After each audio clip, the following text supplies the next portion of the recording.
mesdames et messieurs, et bienvenue au téléjournal TVF.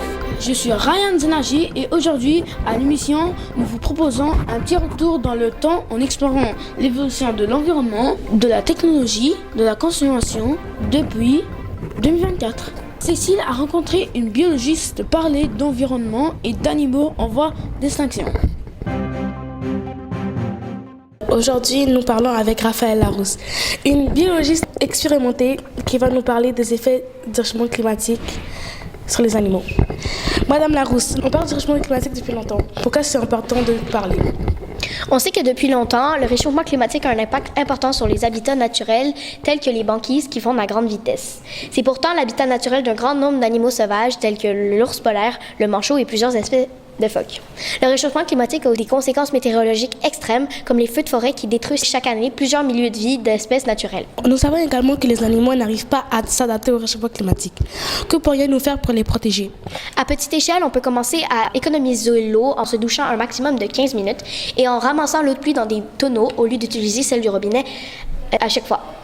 Une autre bonne manière de protéger les animaux consiste à transformer une partie de notre jardin en habitant, en installant par exemple des petites cabanes pour oiseaux, des maisonnettes pour lièvres et en plantant des fleurs sauvages colorées qui permettent également d'attirer les abeilles et de leur permettre de polliniser les plantes qui servent de logis ou de nourriture pour certaines espèces.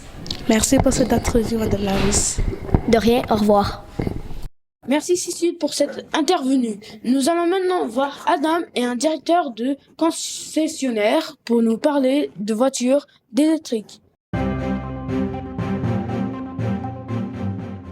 Monsieur, aujourd'hui j'aimerais savoir, est-ce que la voiture thermique nuit à la planète? La voiture électrique est meilleure que la voiture thermique, mais elle ne produit pas zéro carbone. En effet, la pollution que fait les véhicules électriques vient surtout de leur production, comme la fabrication des batteries lithium qui les composent.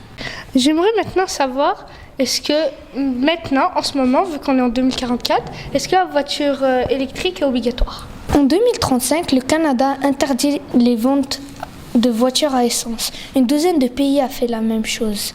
Pourquoi? Parce que la voiture électrique consomme moins de CO2, ce qui ralentit le réchauffement climatique. Je pense que cette idée est une bonne idée. Merci pour l'interview, monsieur.